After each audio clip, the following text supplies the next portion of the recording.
Good evening, folks, and welcome back to NewsLink Indiana. I'm Peter Hood with your sports. The Cardinals were a little sluggish early on tonight. They were tied at 6 with Oakland City, heading to the first media timeout. But now, despite the 9-game losing streak, Coach Whitford and his staff feel good about the improvements this team has made from the beginning of the season until now. It's just they're playing in a really tough conference.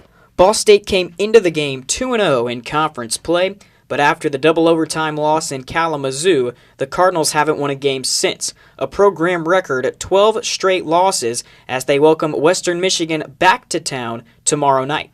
Afterwards, in the fourth, George pulls up for the three as Indiana goes up by 14. He finished with 13 points in 15 minutes and would get an ovation later as he left the game.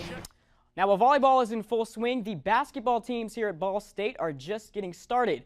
Coach James Whitford and the men's team are coming off of a tough year, but Whitford enters his second season confident in the progress his team has made. Darian Phillips has the story.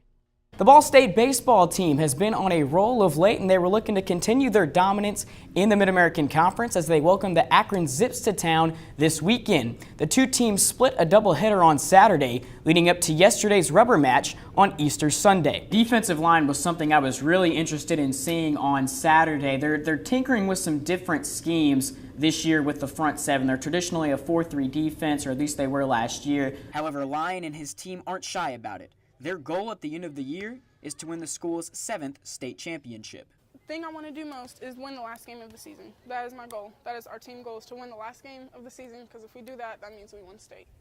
In Muncie, Peter Hood, NewsLink, Indiana.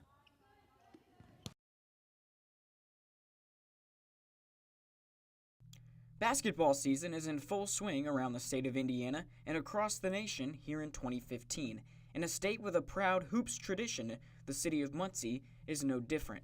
While the likes of Muncie Central, Delta, Yorktown, and even Ball State have started their seasons on the hardwood, excitement is in the air for a league involving middle schoolers in the area.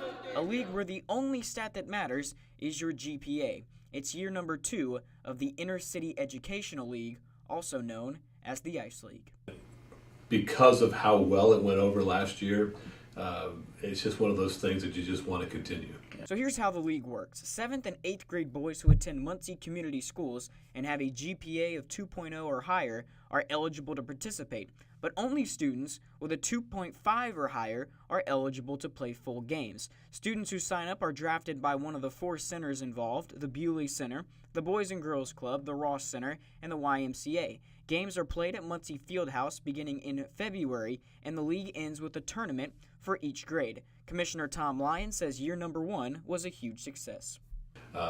It just went well, and students actually showed that the premise of the league, which is to raise your GPA, kids did that, and it was just a great thing to see that actually come to fruition, because that's what we wanted to have happen. So yeah, it was a good year.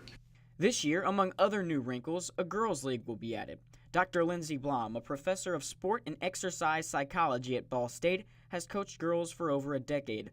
Blom says that oftentimes middle school girls aren't at risk with their GPAs the way boys are, and the league will have to keep that in mind as it works girls into the fold. Part of that is the perception about where girls would take sport versus where boys think they can take sport, and the girls know that eventually they're going to need a job that requires, a good education. Where sometimes I think societally we encourage boys to think that they could be that 1% that actually gets the lifelong contract like LeBron James. In general, I would say there's probably, I would imagine, less concern about the girls' GPA overall than the boys. So there might be some emphasis more on holistic development, not just academic development. Sign-ups for this year's league are open at iceleague.org. The draft is set for early February. In Muncie, Peter Hood, NewsLink, Indiana.